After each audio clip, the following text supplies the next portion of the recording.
बेटा एक टॉपिक डालें, ओए लड़को आवाज नहीं, बेटा मास डिफेक्ट, ये कि मास डिफेक्ट, बेटा मास डिफेक्ट, बेटा इजी होता है, कठिन बिल्कुल भी नहीं है, ठीक है।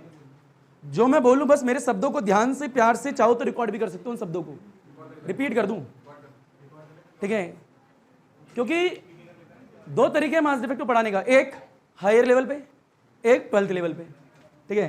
तो हायर लेवल पढ़ाओगे तो फील तो देखो हायर लेवल का ही होता है, पर उसमें होगा शब्दों में घूम जाओगे, और मैं मानता हूं कि 12th क्लास वाले बच्चों को शब्दों में घुमाना नहीं चाहिए, है ना। आप लोगों को आपकी भाषा में इजी लैंग्वेज में समझाने की कोशिश करनी चाहिए, जितना 12th में आता है तो उसे सिंपल शब्दों में समझाने की कोशिश करूंगा और आपको आएगा। What is the mass defect, कोई पूछे। बेटा मास डिफेक्ट क्या है, न्यूट्रॉन और प्रोटॉन को जब इनफाइनाइट डिस्टेंस से लेके आते हैं, और वो न्यूट्रॉन और प्रोटॉन जो इनफाइनाइट डिस्टेंस से आ रहे हैं वो न्यूक्लियस की फॉर्मेशन करते हैं। किसकी करते हैं? न्यूक्लियस की फॉर्मेशन। तो जब न्यूक्लियस की फॉर्मेशन करते हैं वो, तो उस वक्त एनर्जी रिलीज होती है। क्या बोला? एनर्जी रिलीज होती है। तो यहां से न्यूट्रॉन और प्रोटॉन इनफाइनाइट डिस्टेंस से आ रहे हैं, न्यूक्लियस का फॉर्मेशन कर रहे हैं, एनर्जी रिलीज हो रही है। तो हमें कहते हैं जब फाइनल में न्यूक्लियस बन रहा है वहां से कुछ क्या निकल गया होगा? मास, एनर्जी में निकल गया होगा। तो जो निकल के आया प्रोडक्ट और जो पहले थे न्यूट्रॉन प्रोटॉन, उन दोनों का जो मास होगा और इसका जो फाइनल रिजल्ट आएगा, ऑब्जर्वेशन करेंगे, इसका जो मास होगा, दोनों में डिफरेंस होगा। क्या होगा? Difference. And that difference of the mass is called mass defect. खत्म।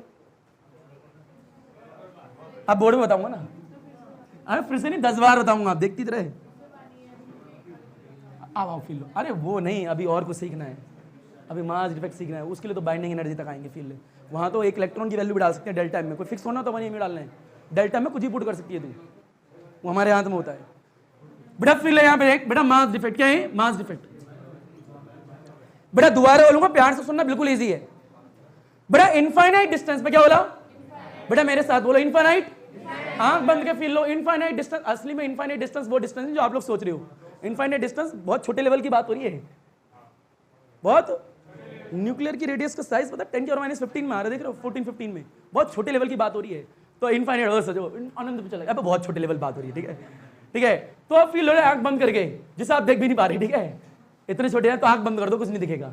तो आंख बंद करके सोचो, न्यूट्रॉन और प्रोटॉन इनफाइनाइट पे हम मस्त बैठे हुए हैं, कुछ वर्क करा और उसको पास लेके आ रहे हैं, ऐसे करके लेके आ रहे हैं, आ रहे हैं, आ रहे हैं, आ रहे हैं, आ रहे हैं, और न्यूक्लियस की फॉर्मेशन कर रहे हैं। क्या कर रहे हैं भाई? न्यूक्लियस बनाएंगे तो न्यूट्रॉन और प्रोटॉन ही बनाएंगे, है ना भैया? तो उनको लेके आ रहे हैं, और न्यूक्लियस कहां से लेके आ रहे हैं? इनफाइनाइट से। कहां से लेके आ रहे हैं? इनफाइनाइट से लेके आ रहे हैं, और न्यूक्लियस का निर्माण कर रहे हैं।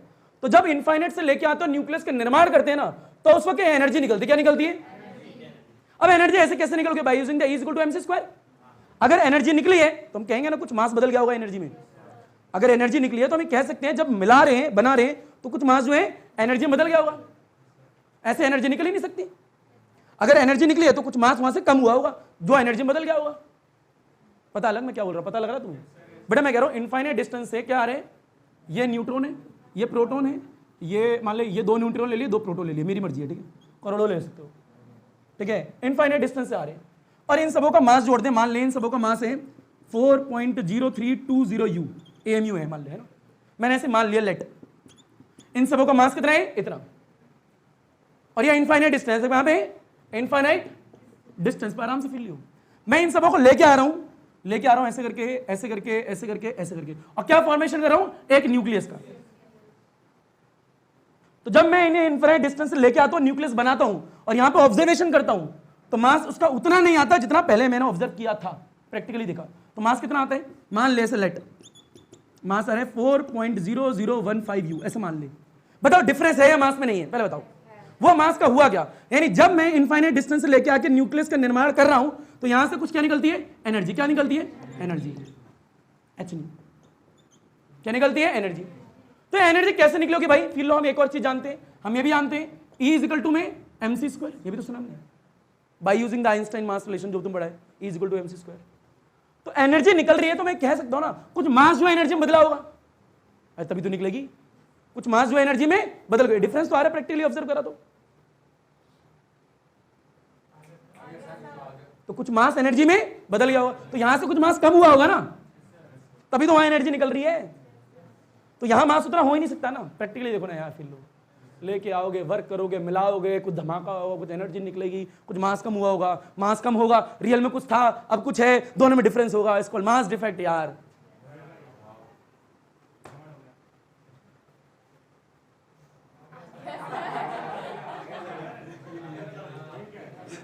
सिंपल ही था, वो बच्चा ऐसे कर रहा था ना, मैं वो देखा ऐसे ऐसे कर रहा था, तो नहीं आया। एक बार और फील, एक बार ले सकते हो ना फील। बेटा इनफाइनाइट डिस्टेंस में मैं बैठा हूं, तुम बैठे हो, या फिर न्यूट्रॉन प्रोटॉन है, आ रहे मस्त आराम से वर्क करा, कुछ लेके आ रहे हो दूर से, और किसकी फॉर्मेशन कर रहे हैं? न्यूक्लियस की। तो जब न्यूक्लियस की फॉर्मेशन कर रहे हैं तो हमने क्या देखा, क्या निकल रही है? अब हमने पाया है E = mc² लगाते हैं, एनर्जी ऐसे निकल ही नहीं सकती, एनर्जी निकल रही है मतलब कुछ मास जो है एनर्जी में बदला होगा, और कुछ मास एनर्जी में बदला होगा मतलब वहां से कुछ मास कम हुआ होगा। पेपर थैली आराम से भैया,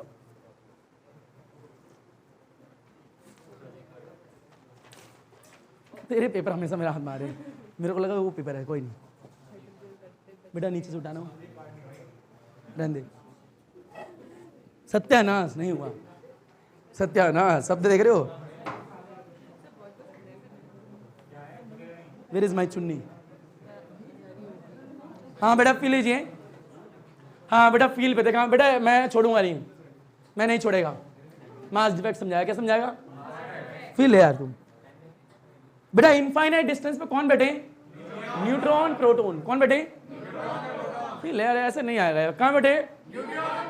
वो आ रहे हैं, वर्क कर रहे हैं, आ रहे हैं क्या? जब वो आके न्यूक्लियस की फॉर्मेशन कर रहे हैं, during the formation of the nucleus, उस वक्त क्या निकलती हुई देखी हमने? कुछ एनर्जी।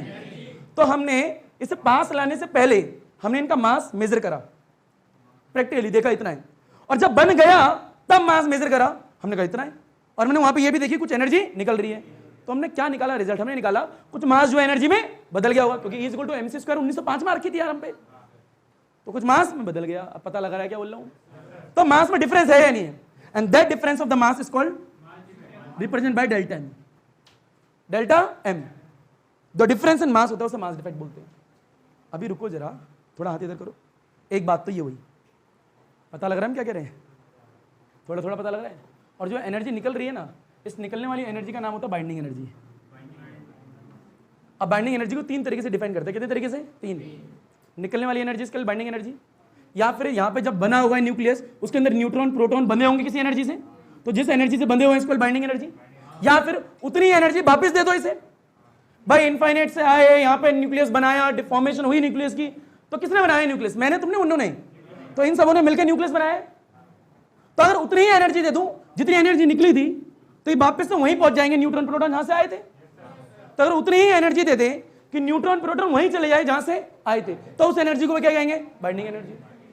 जो निकल रही है उसको भी क्या कहेंगे? Binding energy. जो बांध के रखी हुई है न्यूट्रॉन प्रोटॉन को, जिसकी वजह से न्यूक्लियस का निर्माण हुआ है, वो भी क्या है? Binding energy. क्योंकि उतनी एनर्जी दे दे, टूट के वहीं चले जाएंगे। बाइंडिंग, बाउंड कर रखने वाली energy.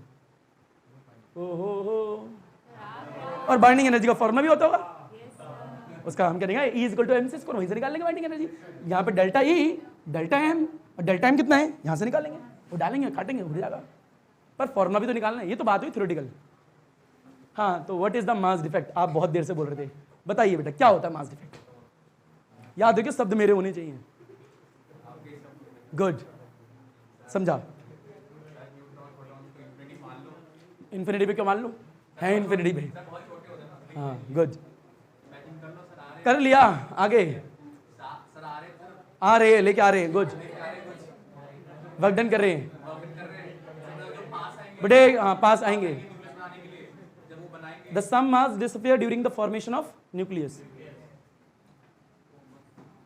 Some masses disappears during the, अरे मास डिसअपियर होगा एनर्जी में ना, तो sum masses disappear during the formation of nucleus. हाँ बोल बेटा, क्या बोल रहा था? दूर से लेके आए। निकल गई एनर्जी, आगे उस एनर्जी को कहेंगे जो डिफरेंस आएगा।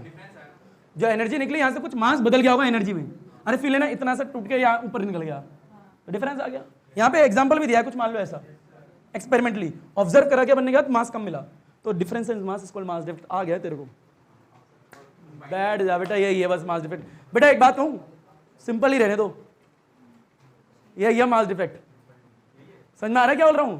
दिमाग को सिंपल ही रहने दो, वही बेहतर है। मैंने 2 पहले बोल दिया था पढ़ाने के लिए, इसे और भी तरीके से पढ़ाया जा सकता है। पर इसमें दिक्कत क्या है? आपकी क्लास में मेरे हिसाब से बेस्ट है। समझ में आ गया? मौज उड़ाओ, जिंदगी जियो, लपेटो इसे सारे बच्चे। बेटा लिखेंगे तरीके से लिखें, पर एक नोट डाल के पहले ये लपेटो, पता तो लगे एग्जाम में कैसे लिखना बता दूंगा मैं, पहले ये लपेटो, फॉर्मूला भी निकालेंगे, ठीक है अभी लपेटे से। Kaizen, what is the meaning of kaizen? बदलाव अच्छे के लिए। बेटा काइजन मीन्स बदलाव अच्छे के लिए। बेटा एनिमे नहीं है, काइजन है। एनिमे और है वो होता है डेथ नोट, वो एनिमे है। वन पंच वो एनिमे है।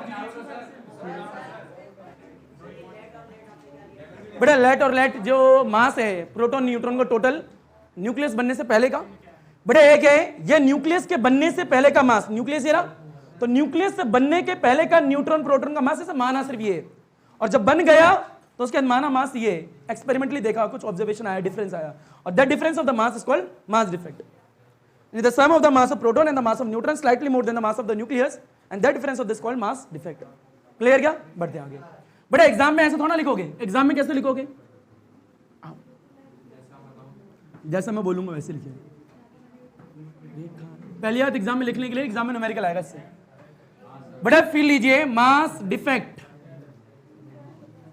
देखिए बेटा डायग्राम तो वही बनाओगे जो ही बनाया था मैंने। क्या बनाया था? फिर लो प्रोटोन प्रोटोन न्यूट्रॉन न्यूट्रॉन, कहीं भी ले सकते हो। बहुत दूरी पे 3 4 5 6 10 12 1 2 एक एक ले लेना, टाइम बचाना अपना। बेटे बहुत दूरी से आ रहे हैं ऐसे करके, बहुत दूरी मतलब उनके लिए दूरी है, आपके लिए तो बहुत पास में होंगे, दिखेंगे नहीं तो छोटे। बेटा क्या मिला रहे हैं? फॉर्मेशन कर रहे हैं न्यूक्लियस की। मान लें आपको इनका मास पता है, the mass of the one neutron is mn मान लेते हैं। कितना मान लेते हैं? mn। बहरहाल वो आपको पता 1 AMU होता है। Mass of the one proton आप mp मानो, स्मॉल mp। क्या मानो?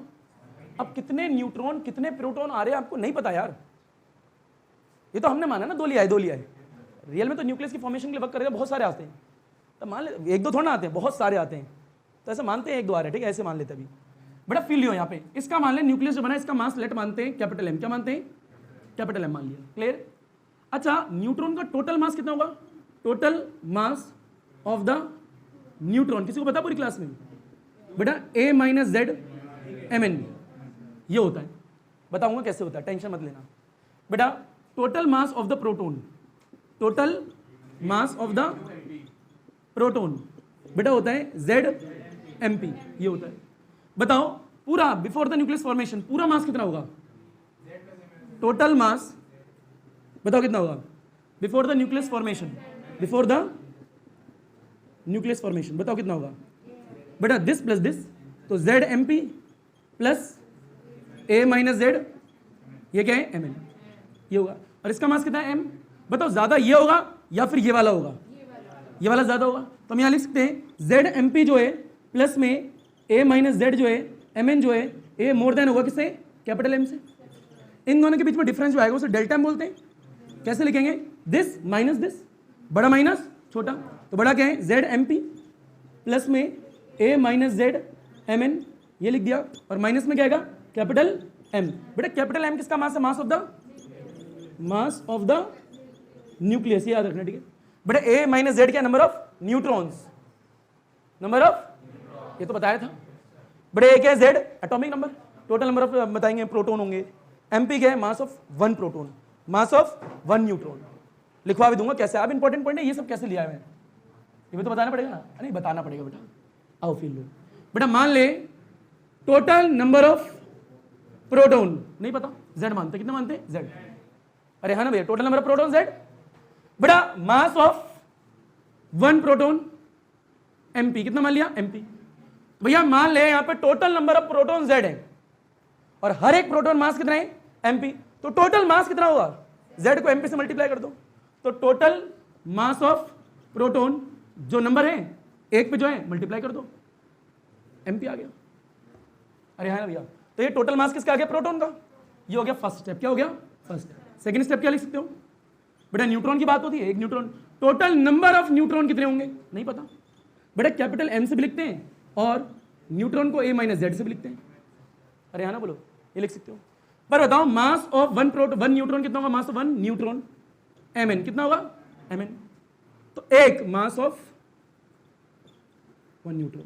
बता बेटा इसको अगर इससे मल्टीप्लाई कर देंगे तो टोटल मास निकल जाएगा न्यूट्रॉन का, तो total mass of the neutron कितना आएगा? बेटा a माइनस जेड लिख रहा हूँ, ठीक है, मैं आप चाहो तो n भी यूज कर सकते हो, स्मॉल m n। याद रखना कि मैंने यहां पे स्मॉल यूज करा है, स्मॉल, और यहां पे कैपिटल। समझ में आ गया? अच्छा, ये फॉर्मूला है किसका होता है? मास डिफेक्ट का। ये मास डिफेक्ट है। ये क्या? Mass defect. अरे मास डिफेक्ट क्या है? डिफरेंस कि न्यूक्लियस बनने से पहले जो है न्यूट्रॉन प्रोटॉन उनका मास, और जब न्यूक्लियस की फॉर्मेशन होगी उस वक्त का मास कुछ कम आया। क्यों आया? क्योंकि एनर्जी यहां से निकली, वो एनर्जी निकली, इसका मतलब कुछ मास कम हुआ होगा, तो वो डिफरेंस जो है मास का, उसे क्या कहते हैं? Mass defect. इमेजिनेशन कर पा रहे हो? इमेजिन कर पा रहे हो? और फील भी कर लोगे, पहले से लपेटो। ये आ गया दोनों, तब करना क्या है? वो डायग्राम बनाना है, ये लिखना है, ये लिखना है, उसके बाद में ऐसे करना है। ये तो समझाने के लिए डायरेक्ट बताया था, ठीक है? आ गया हुआ यार, लपेटो फॉर्मूला। अब बाइंडिंग एनर्जी पढ़ेंगे। क्या पढ़ेंगे? अच्छा, दोबारा बोल दो, what is mass defect? The sum of the फिलो, the sum of the mass of proton and the mass of neutron, mass of proton and the mass of neutron क्या slightly more than the mass of nucleus, and that difference of the mass is called mass defect. ये तो खुद भी लिख लोगे, बुकें पढ़ते हो ना? बुकें पढ़ते हो ना फिजिक्स की? नहीं पढ़ते? पढ़ना स्टार्ट कर दो, ठीक है? थोड़ी बुकें पढ़ के थोड़ी बहुत चीजें तो खुद भी लिख सकते हो। फील आ गया तुम्हें? लपेटो, घसीटो, उठा पटको, हलवा चाहिए। हाँ तो भाई फील नहीं, ऊपर एक है बड़े, ये था मास डिफेक्ट। क्या था? बड़ा आगे बात करेंगे बाइंडिंग एनर्जी की। किसकी करेंगे? तो बड़ा इंपॉर्टेंट पॉइंट ये है, बाइंडिंग एनर्जी क्या? बड़ा जब न्यूट्रॉन प्रोटॉन बहुत दूरी से आ रहे थे, इनफाइनाइट डिस्टेंस से जब फॉर्मेशन हुई न्यूक्लियस की, उस वक्त जो एनर्जी निकली, उस एनर्जी को क्या कहते हैं? Binding energy. पर इसे उल्टा करके ही बोल सकते हैं कि जब न्यूक्लियस का निर्माण हो चुका है, मान लो ये हो गया, अब इसके अंदर न्यूट्रॉन और प्रोटॉन नहीं करा है मिलके, अरे है ना भैया, तो अगर ऊपर से उतनी ही एनर्जी दे दें जितनी एनर्जी निकली थी जब निर्माण हुआ था, तो न्यूट्रॉन प्रोटॉन वापस से उस जगह चले जाएंगे जहां से आए थे। या फिर ऐसे बोल सकते हो कि जब न्यूक्लियस का निर्माण हो गया है, उस वक्त न्यूट्रॉन प्रोटॉन अंदर बंधे हुए हैं, जब भी तो हुआ है, अरे तो वह एनर्जी क्या है? Binding energy. फोर्स की बात नहीं कर रहा, न्यूक्लियर फोर्स बाद में आएगा, प्रॉपर्टी पढ़ेंगे। आगे आएगा? लिखो लिखो, बताऊंगा बेटा, 3 बार बताऊंगा, टेंशन ना लिया।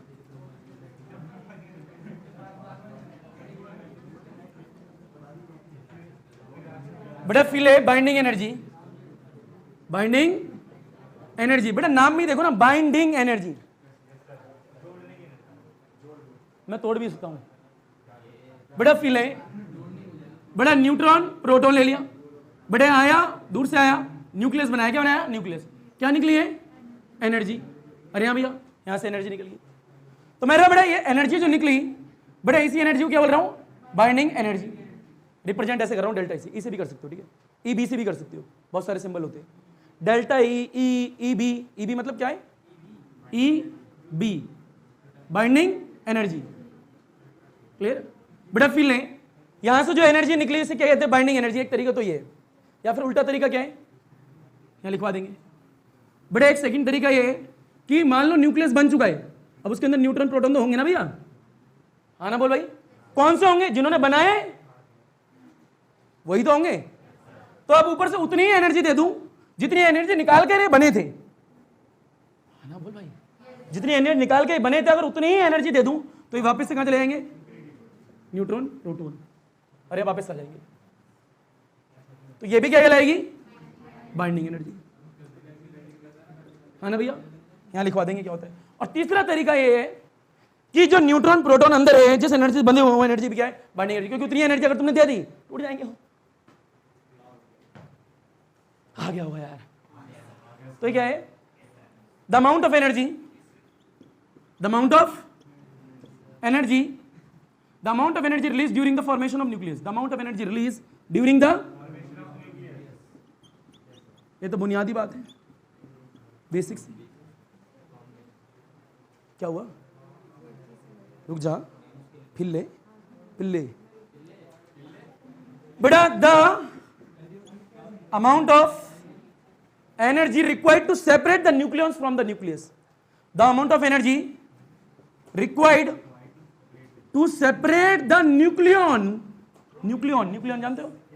Neutron proton, nucleon from the nucleus ये रहा, इज कॉल्ड बाइंडिंग एनर्जी। इसको ईबी बोलते हैं। ये बेसिक से डिफाइन होती है, तो जो कि पता होनी चाहिए, मेरा मानना आप लोगों को। देखा है 3-4 बार, रुक जा लाला, फील ले। डिकोड करेंगे बेटा, फील लो पहले, इसे कर रहा हूं डिकोड, दोबारा नहीं बताऊंगा उसे, इसे एक बार सुन लो। The amount of energy released, not release required, क्योंकि वाला डायग्राम चल रहा है। The amount of energy required to separate the nucleon from the nucleus, the amount of energy required to separate the nucleon from the nucleus is called binding energy. आगे आएगा एक। दूसरा क्या लिखोगे? The amount of energy release, release हो रही है, the amount of energy release during the formation of nucleus is called binding energy. तीसरा वाला तो फील है कि जिससे बंधे हुए हैं, अगर तू उतनी एनर्जी दे दे तो टूट के वापस से निकल जाएंगे। तो अंदर तोड़ने के लिए उतनी एनर्जी देनी पड़ेगी ना, बात वही तो आ रही है। जिस एनर्जी से बंधे हुए हैं उतनी एनर्जी देनी पड़ेगी, तो अंदर सोचने का बस सबका मतलब तो वही है निकल के। हाँ, वो भी उतनी होगी। बढ़े आगे क्या? मजाक नहीं, तो प्लीज इमोशनल ना करो यार, ठीक है? आगे बढ़े बेटा। फिल है the amount of energy required to, not required, यहाँ पे रिलीज है बेटा, release during the formation of nucleus, और यहाँ पे उतनी एनर्जी मिल जाए जितनी एनर्जी की जोड़ते समय निकली थी, तो ये ब्रेक होकर वापस से वहीं पे आ जाएंगे। क्लियर बेटा? इसके बाद बाइंडिंग एनर्जी की कैलकुलेशन देख लो कि कितना फॉर्मूला होता है बेटा। Delta is equal to MC square, क्योंकि ये एनर्जी है कहां से आई? जो मास बदला है, जो मास बदला है। तो आओ बेटा, बेटा बाइंडिंग एनर्जी की कैलकुलेशन देखो कैसे होती है। फॉर्मूला क्या होता है? ओए बेटा, फॉर्मूला ऑफ बाइंडिंग एनर्जी बेटा बताएं। बाइंडिंग एनर्जी को रिप्रेजेंट हम कर रहे हैं डेल्टा ई से, बहरहाल ईबी से भी कर सकते हैं। क्लियर क्या? जैसा आपको दिख जाए बुकों में वैसे उठा लेना बेटा। डेल्टा ई, अब बताओ डेल्टा ई एनर्जी रिलीज हुई है, रिलीज कब हुई है? जब मास बदला है, यानी E is equal to M C square की बात हो रही है। अरे ना भैया, तो यहां पे क्या आएगा? Delta M C square. बेटा डेल्टा एम क्या? Mass defect. क्या है मास डिफेक्ट? क्यों लिखना? क्योंकि पहले कुछ मास था, बाद में कुछ मास था, बीच में से कुछ निकला, वही तो निकला यार, डिफरेंस ही तो गया कम। पता लग रहा है क्या बोल रहा हूं? बड़ा फील है, वही तो, इतना ही तो एनर्जी में बदला है। जितना मास यहां से हटा उतनी एनर्जी वहां पे मिली होगी। अब फील लियो उस टॉपिक को जो थोड़ी देर पहले कराया था, जितना मास यहां से हटा उतनी वहां पे एनर्जी निकल गई होगी, क्योंकि मास एनर्जी में बदला होगा।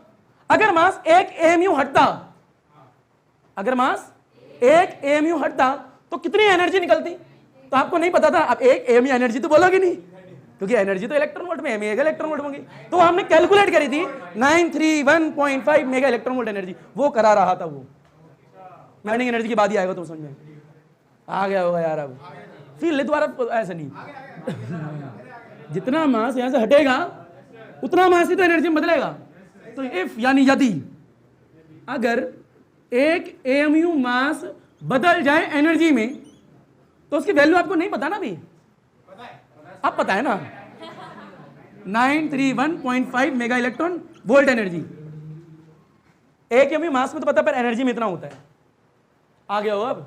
तो ये तो लिखवा दिया ना पहले, हमें तो फॉर्मूला देखना है। अरे हाँ ना बोल भाई, पता लग गया, गुड। आप फील लो बेटा। बेटा डेल्टा ई क्या है? वो एनर्जी जो निकली, जितनी निकली होगी, जितना मास यहां से कम हुआ होगा।